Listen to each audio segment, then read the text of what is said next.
Om Tat Sat. Om Ajnana Timirandhasya Jnananjana Shalakaya Chakshurun Militam Yena Tasmai Shri Gurave Namaha. Nama Om Vishnu Padaya Krishna Prashtaya Bhutale Shri Mate Bhakti Vedanta Swaminite Namane. Namaste Saraswate Deve Gauravani Pracharine Nirvishesha Shunyavadi Paschatya Deshatarine. Jaya Sri Krishna Chaitanya Prabhu Nityananda Shri Advaita Gadadhar Shivasadi Gaura Bhakta Vrinda. Hare Krishna, Krishna Krishna, Hare Hare, Hare Rama, Rama Rama, Hare Hare. Om Tat Sat. I hope all of you are doing fine and progressing nicely in your study of Bhagavad Gita. I am here in Guruvayur for some specific purposes of our project that is developing here, and also for some health reasons, taking some treatment, and also for meetings with some important people here to progress our project. I'm traveling from here to North Kerala via Mangalore, Udupi, after going to Chennai for the Pongal Kirtan Mela festival. And then I'll return to Guruvayur. I think the next session also I'll do with you next week also from Guruvayur. Yeah. So having said that, please tolerate a little bit difficulties with the audio or with the visuals, etc. So what chapter are we doing, by the way? So what a stupid question Maharaj is asking. 15th Isn't chapter. it? What chapter are we doing? 15th, the yoga Pardon? of the Supreme Person. The yoga of the Supreme Exactly. Person. 15th chapter. Okay. Thank you very much. And it would be nice if all of you put on your videos.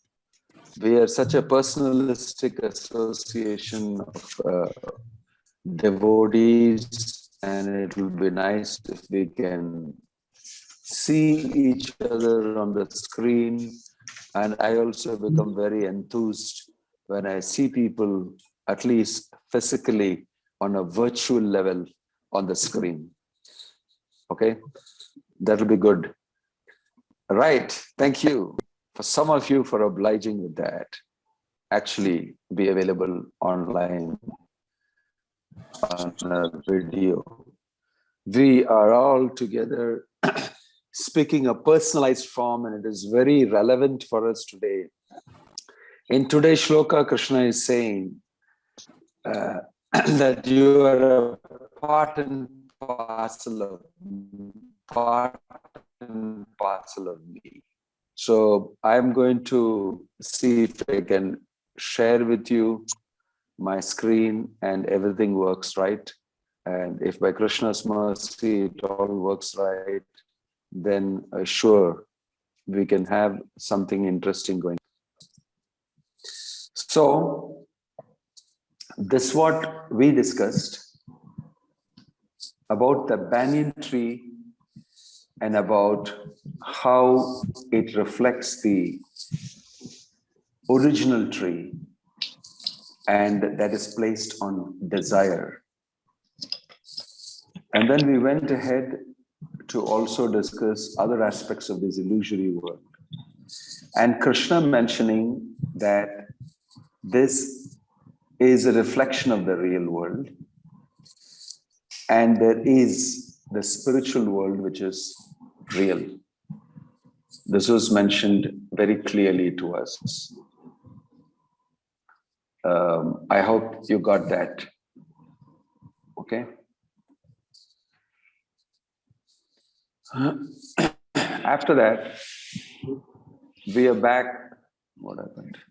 Oh, sorry. So after that, we are back with Krishna explaining about that spiritual world. Natad bhashayate suryo na shashanko na pavakaha yad gatva na nivartante tadhamam paramam mama. After Krishna has explained the reflection, he is now explaining the real. And this is real. it is very real, because Krishna is saying here that there is another world, my home, my abode.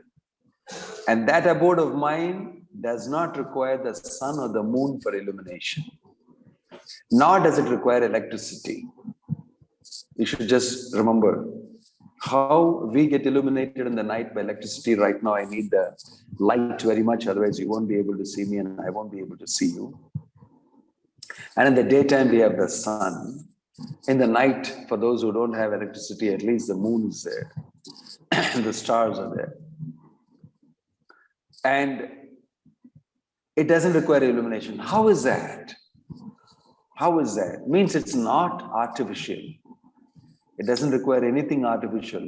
Even having the sun and the moon is an artificial thing. It's specifically made for people in the illusory world. That's an interesting thing that Krishna is saying. And then another quality he's saying is that if you come to that place, you never have to return back to this world. Don't have to return to this material world. Yad gatva na nivartante. You don't have to come back here. In another place, he says, Anityam asukham imam prapya bhajaswama.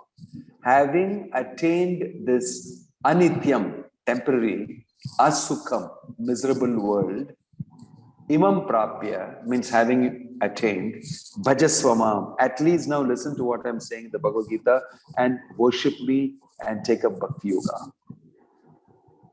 Then in another place in the Bhagavad Gita, he's saying, Vyaktam avyaktam apannam manyante maam abuddhaya. They think that this world that is manifest is a real thing. And then in another place he said, Avyakta iti akshara suktas tamahu paramam gatim.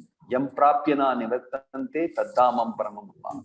There is another world that is manifest beyond this material, which is my abode. And if you come to that place, that is the supreme destination. So in various places in Bhagavad Gita, Krishna refers to this supreme abode of his being the spiritual world. And we know Vaikuntha, we know Goloka Vrindavana, etc.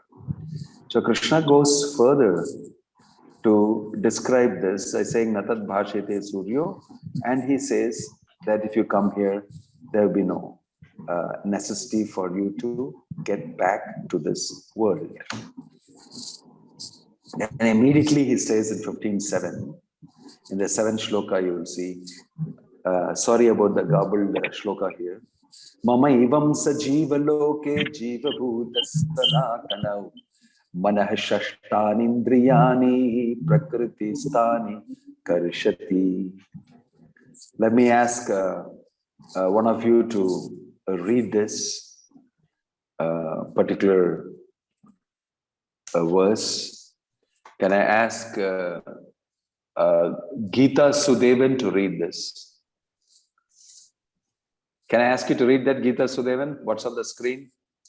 Welcome. Thank you, Maharaj. Can you read the translation in English on the screen? The living entities in this conditioned world are my eternal fragmental parts. Due to the conditioned life, they are struggling very hard with the 6 senses, which include the mind. Oh, thank you. So, see this very powerful statement. You know, one thing we can do is to complete the whole Bhagavad Gita, read it. But the other thing is, if you dwell a little bit on each of these shlokas and see the depth of it and why Krishna is saying whatever he's saying, it will give us deeper understanding. So let me dwell on this by him saying, the living entities in this world are my eternal fragmental parts. That's the best English language can afford, and Prabhupada has very beautifully done that. Mamaiva amsha. Mama means mine. Amsha means part. Jiva loke, jiva bhuta sanatana. Sanatana means eternal. Jiva bhuta means the living entities. Jiva loke means the material world where all the jivas temporarily exist. So Krishna is saying all of them are my part and parcels, including the gnat, the mosquito, the whale, the lion, the tiger, the human being, the demigod, and all of them. They are all my eternal fragmental parts. Then he goes to say, due to conditioned life, Manah Shashtanindriyani Prakriti Sthani, because Prakriti Sthani is what is conditioned life, being situated in my Prakriti, in the material realm. Karshati means they are grappling, struggling very hard with the six senses and their mind, being situated in Prakriti, in matter, in conditioned life. So we have two types of lives. We actually belong to Krishna in the spiritual world, which is a permanent constitutional life, which is the reality, which is where we exist, we live, and that is the truth. But temporarily, we are conditioned in the mode of, in the material world, and that is called conditional life. So your two states, one is the conditioned state and one is the constitutional state. Remember this, very important. One is the conditional state, one is the constitutional state. So I'll give you an example which I gave you earlier either way. You know, water, if you've studied water, those who have studied some physics, physical chemistry and all that, you will know anomalous expansion of water at 4 degrees centigrade and something all happens. Water behaves a little differently under certain conditions. Similarly, you can freeze water, it will become ice. But that ice situation is only under certain conditions.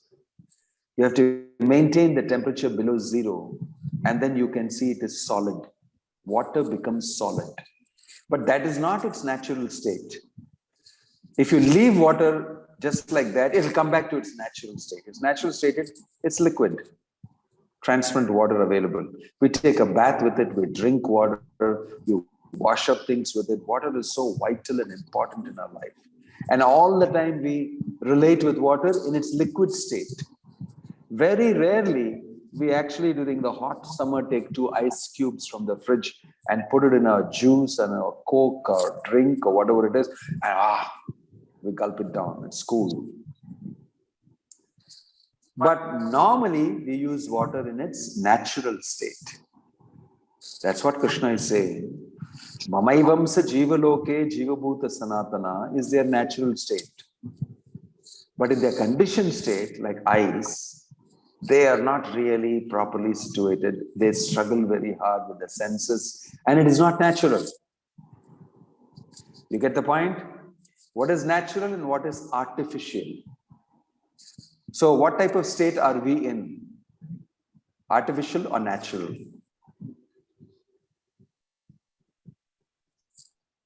Would you like to answer that? What type of state are we in? Artificial or natural? Presently. Artificial. Condition. We are in an artificial state. We are like ice. Condition, we are like frozen ice. We must actually clearly understand this. My state is not my normal state. I am conditioned. And therefore, I cannot understand what is reality. And the only person who can explain reality to me is Krishna. And he's doing so in the Bhagavad Gita. That is why he is very merciful to us. If Krishna did not explain the Bhagavad Gita to us, if he did not send the people to explain to us, like we have Bhakti Vedanta Swami Prabhupada, then we are lost forever without ever understanding what is the reality. And we are constantly thinking this is the reality. Okay? Because this chapter is about the unreal and the real. It started with the illusory banyan tree that is a reflection in the pond of water. And now Krishna comes to tell you what is your real state and what is your artificial state. Your real state is back in the spiritual world as part and parcel of Krishna. And your artificial state is in the material world as you are now, identifying with matter, identifying with the body and thinking that is true. Very important for you to know. And that is becoming true, we heard earlier, because of attachment. Now let me ask Krishna Gandhi to read this on the screen. For one who's too much attached to this material world, it is very difficult to cut that attachment. But if he takes to Krishna consciousness, there is a chance of gradually becoming detached. One has to associate himself with devotees, those who are in Krishna consciousness. One should search out a society dedicated to Krishna consciousness and learn how to discharge devotional service. He must become attached to the devotional service of the Lord. In this way, he can cut off his attachment to the material world. Srila Prabhupada, thank you. Pranams, Maharaj. Yes. So I think you appreciate that portion wherein Prabhupada is saying that you must get detached. It's very, very important for us to note that. Let me say that we will say that, okay, Krishna goes ahead next to tell you, after speaking about your artificial situation, and that artificial situation is brought about by attachment, next Krishna says that if you are able to see by education and by knowledge, you can actually see what is happening to you. So that's why if you learn Bhagavad Gita, you'll be able to see this artificial situation and the real situation. Through the eyes of knowledge only you can see it. You can actually see the conditioned state, at least theoretically, and you can also see the liberated constitutional state. So if you see carefully, you will see that in the Bhagavad Gita, Krishna is saying this very clearly. And he's saying, Shariram yad avapnoti yachapi utkramati ishvaraha grihit vaitani samyati vayur gandhan ivashayat. Now let me take you to that particular shloka from the Bhagavad Gita. He said, Natat bhashyate suryo, and the next shloka is Mamaivam sajiva loke, and after that he goes to explain to you in the 8th shloka, Shariram yad avapnoti yachapi ukramati shvaraha grihit vaitani samyati vayur gandhan ivashayat. Okay, can I ask, somebody would like to read that? Anybody to read that? Anyone? I can't ask the people who are not on video. Can I read, Maharaj? Yeah, please. Hare Krishna, Maharaj.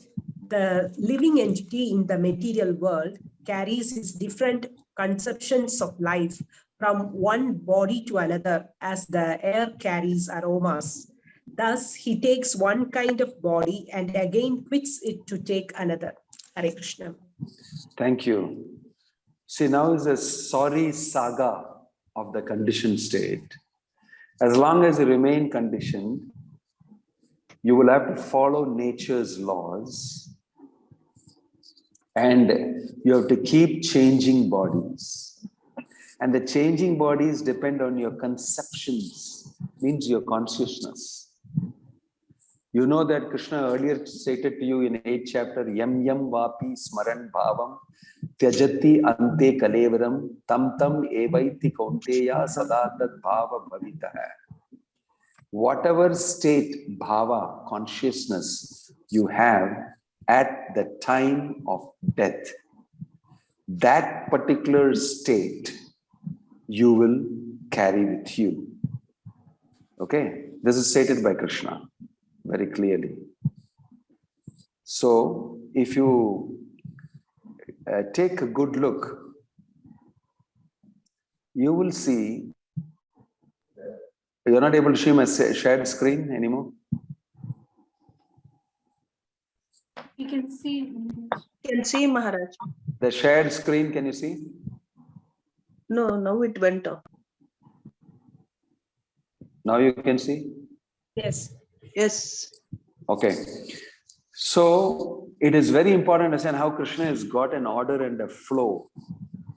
Now he is saying, he's giving a detail of what's happened to you inside the conditioned thing, and which is the most important thing is you perpetuate the conditioned life by perpetuating the same conceptions and consciousness that you have, and that makes you take repeatedly bodies. The change of body is not at all important, but what is important to know is that you're carrying the same conception, the same consciousness. If you carry the same consciousness, you will get the same bodies, and you live in the same material illusion. Actually, the details, the fact that we are changing bodies, and then in each body, I'm rich, I'm poor, I'm in a rabbit's body, I'm a scorpion body, snake body, human body, demigod body. Those things don't matter. That is a matter of detail. The main fact is that you are continuing to actually keep the same material consciousness. That has to be changed. Then only reality will strike on you. So even though we are getting knowledge and we are able to see how we are changing bodies. The saying the living entity is changing body, that's it takes one body to another. And then what he says next is, Shotram chakshuhu sparshanam cha rasanam grahanam eva cha adhisthaya manaschayam vishayan upasevate. He's going into greater detail into detailing the living entity translation I'm reading now of verse 9. The living entity thus taking another gross body obtains another type of ear, eyes, tongue, nose, touch, which are grouped around the mind. He thus enjoys a particular set of sense objects. What the cockroach enjoys is different from what the lizard enjoys, and is different from what the demigod enjoys, what the human being enjoys, and what the tiger and the horse and the pig enjoy. Pig likes to be in the ditch, inside the sewerage, feeding on stool and urine and feeling it's great. My gosh, it's so good, wonderful. He loves it because he's in that consciousness of a pig. The soul has descended to that consciousness of a pig and he enjoys it. But for a human being, it is abhorring. Wow, my gosh, what a dirty sight. Because he has higher consciousness. Okay? But the cockroach is also living inside the stool room, in your dirty toilet basin, hid in the crevice on the side. And he is with his tentacles smelling and enjoying all the small bits and pieces of the stool, smelling it, and in the dark places, he has got a whole exciting life for him in the dark. How do you know what it is? You will say, gosh, horrible. But that is his level of consciousness. So each one, according to what they want, they get one type of senses, it says, based on the type of sense objects they want to contact. Now, all these things you have done. You have been in a cockroach body, lizard body, dog's body, cat's body, horse body, and whatever it is, stool eating hog body. Everything we have gone through. And those type of consciousness we have climbed over and come to the human life consciousness, where we are able to see these lower life forms and see ourselves situated as a human being and read the Bhagavad Gita and understand this is what is going on with me. But not everybody notices it. In the next shloka, Krishna is saying here, in the 10th one, Utkramantam sthitam vapi bhunjanam va gunanvitam vimudha nanu pashyanti jnana chakshusha. Such beautiful instructions he is giving. Jaya Nair, happy to meet you again. Hare Krishna. Can you read the translation, Jaya?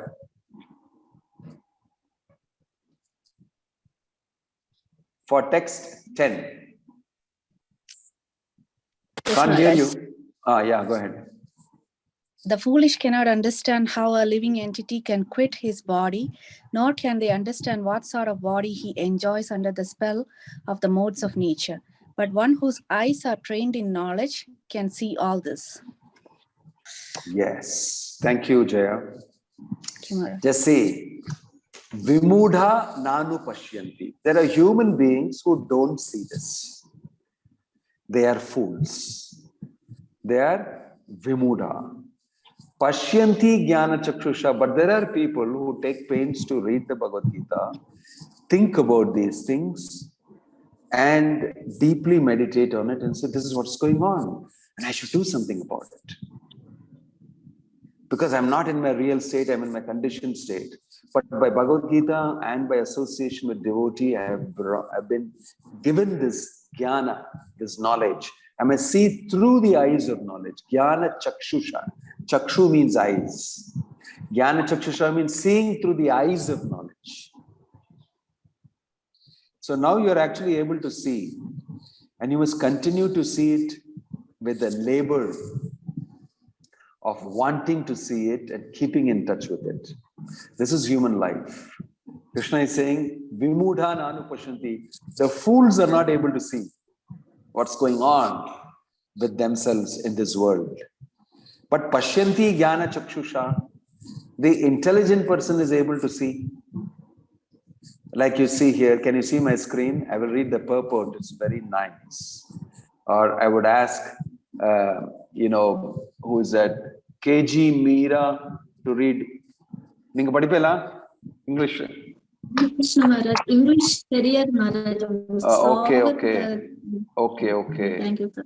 Okay, so let me ask somebody else to read it. Who else wants to read it? Anybody volunteers to read it? Sandhya? Yes, Maharaj. Okay, go ahead, Shalini.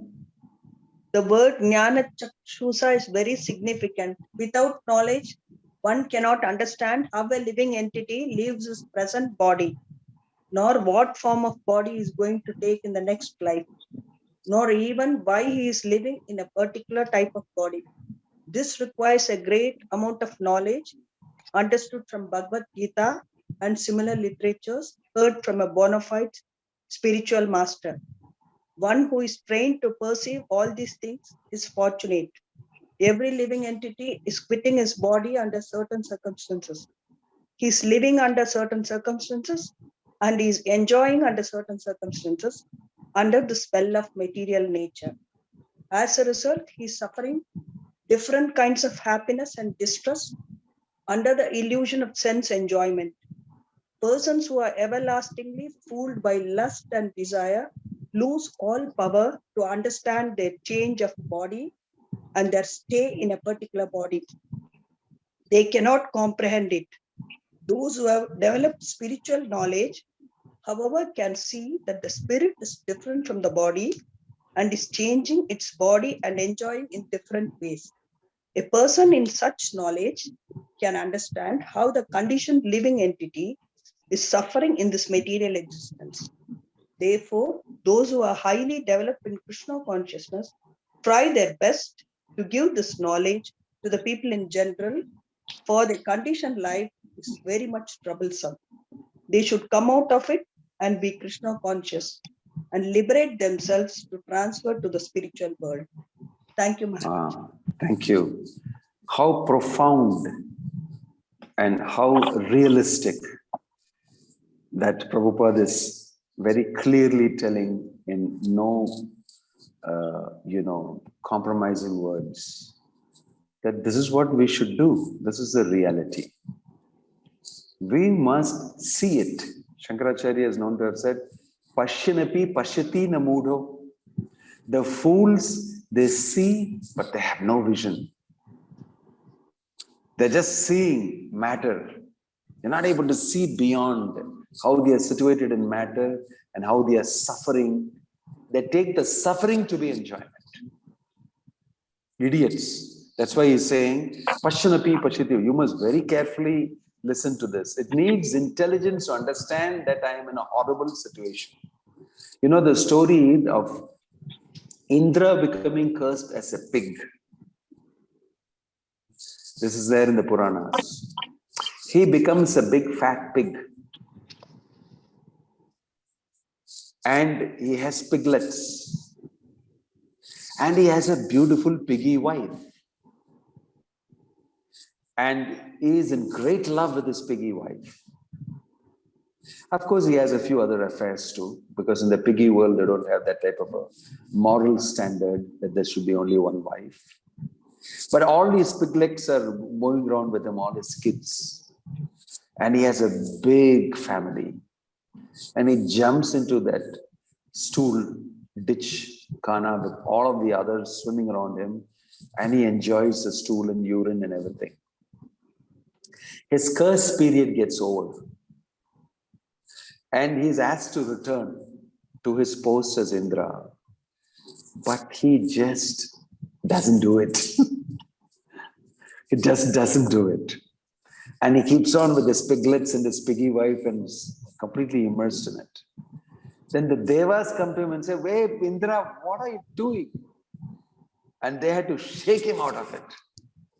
They took all sorts of efforts to shake him out of it. Different demigods came and shook him out of it. And then he refused to go. He said, "I'm having a great time. I don't know about my other Indra position. I don't know about what you're talking."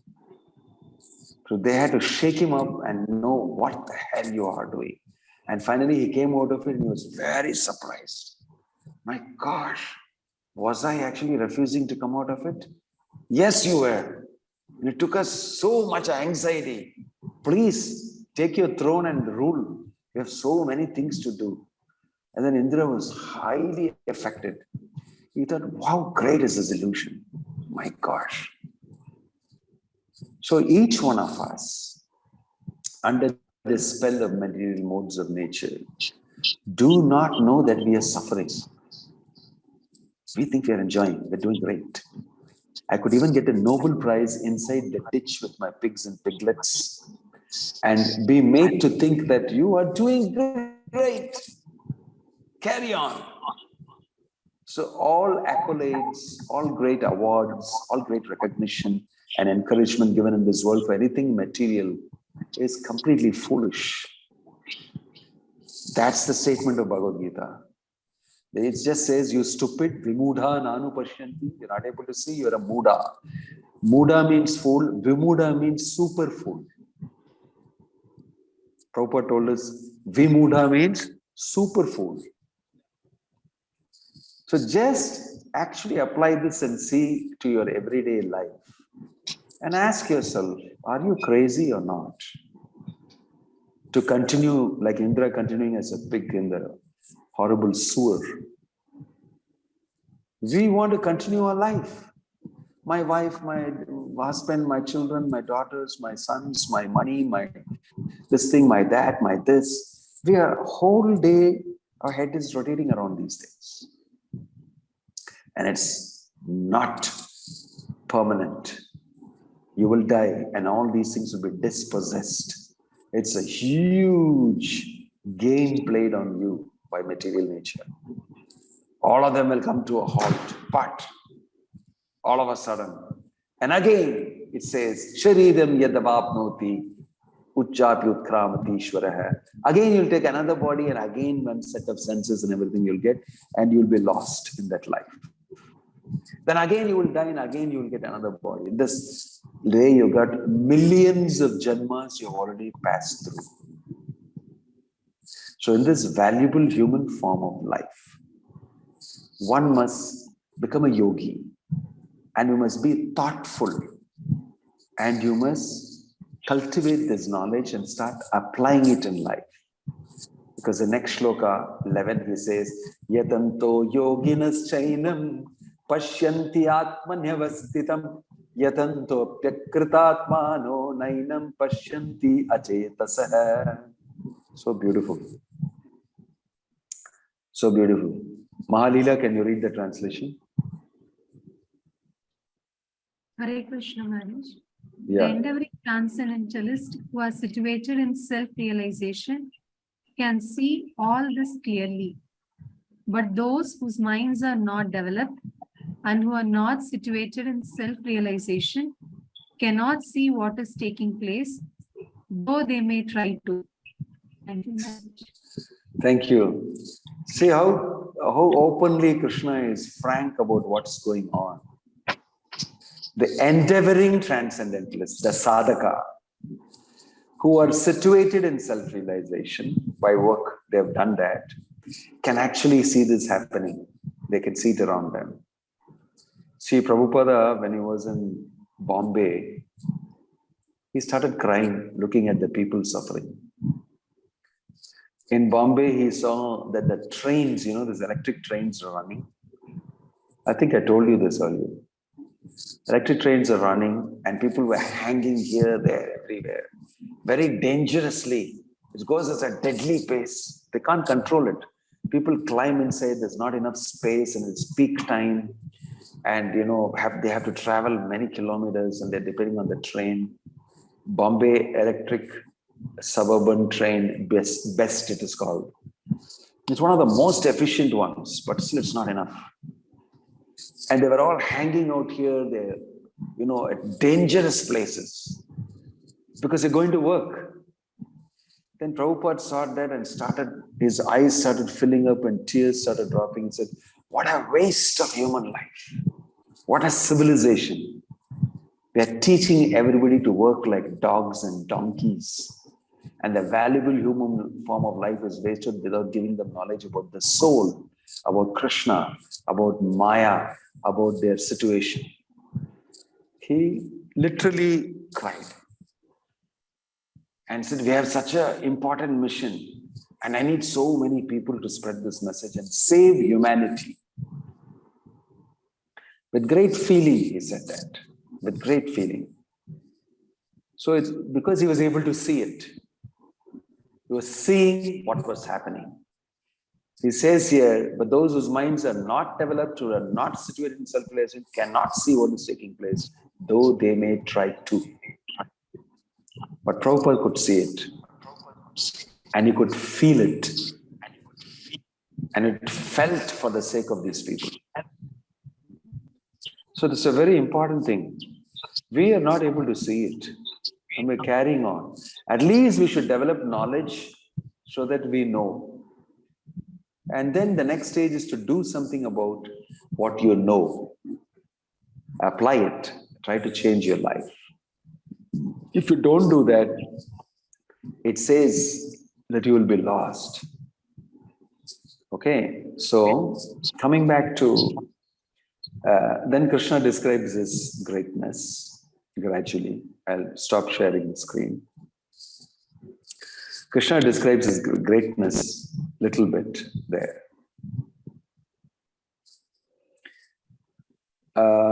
Just reflect on these shlokas and see the reality of it. And try to look at your life from the viewpoint of the Bhagavad Gita. What has been said today? Try to look at life from the viewpoint of the Bhagavad Gita. And the Bhagavad Gita is real. It's spoken by Krishna. And he is the creator, he is the Lord and Master, he says in Bhagavad Gita, and he is the origin of everything. And he's saying, this is how it is functioning. It's made by me. It works like this. And you are inside that. It's better you listen to me. I'll help you to get out of it. But we are so stubborn, we don't want to listen to Krishna's words. We even speculate on top of Krishna's words. We even derive our own meaning to the Bhagavad Gita. How foolish. How foolish. There is a person very popular on social media and everything, known as a great scholar and a thinker, who has written a book called My Gita and given his own explanation to the Gita. And it's very popular. It's translated into 2-3 languages, complete bunkum nonsense. It's nothing in relation to the reality. When the conditioned person, conditioned soul, takes up the transcendental literature and gives his conditioned perspective of it, it's a mess. It's a mess. And it's very, interesting for people who want to speculate. But it is not at all real. It's not the facts at all. So when Krishna gives you real knowledge, you take it up and screw it up and give another interpreted knowledge to others. You can't be doing greater harm to society than this. Such people should be crucified openly, actually, and left to rot on this cross. Because whatever little thing we have as reality is interpreting that as non-real again. These are the guys who should be crucified. In the Roman history, you will see that Jesus got crucified for revealing the real stuff. He very openly said, this is it, and they crucified him. Including the religious people, the Jews and the big synagogue heads and everybody. They said, this guy is dangerous for us because we will lose our power over people. We will lose our position. He's speaking the reality. They crucified him. They got together with the Roman generals and said, crucify this fellow. He's one of our kind, but he's doing something different from what we are doing. He's speaking the truth. It's not allowed. Crucify him. So he's crucified. So if everybody gets to know the reality, they'll crucify the guy who's speaking the non-real stuff. But we are in a world where everybody speaks the non-reality. And they're crucifying people who are speaking the reality. That is Kali Yuga. So if I go out and speak these things, everybody will get angry and hot with me. And they'll attack me and shoot me down. Right? So crazy world. You know, it's a real crazy world. Prabhupada wrote a paper called Who is Crazy? Because somebody passed a comment that the Hare Krishnas are crazy people. Then Prabhupada said, yeah, really? Let's see who's really crazy. And he wrote the real thing about how you come to conclusion as to who is crazy. Then he used the Bhagavad Gita and proved that you are actually crazy. And the Hare Krishnas are not crazy because they chant the holy name of Krishna, they read Bhagavad Gita and live a life according to Bhagavad Gita. And all you guys don't do it, so you think we are crazy. Because all of you together get together and by popular vote, you don't become realistic. Because everybody votes for something popular doesn't mean that is real.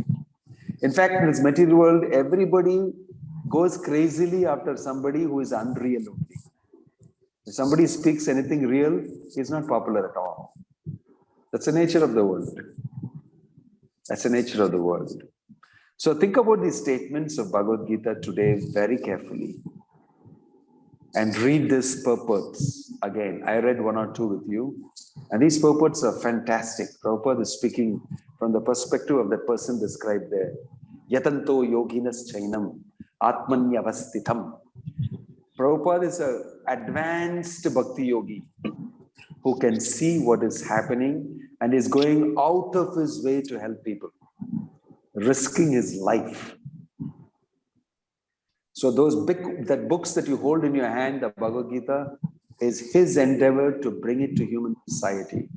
And by his mercy, we are able to today talk to you about these things. And I'm trying to put it forward as it is, as much as I have understood it. So please read it very carefully and think about these things. This is indeed the most important thing you'll ever do in your life. And as you grow older, you'll understand that more and more. Om Tat Sat.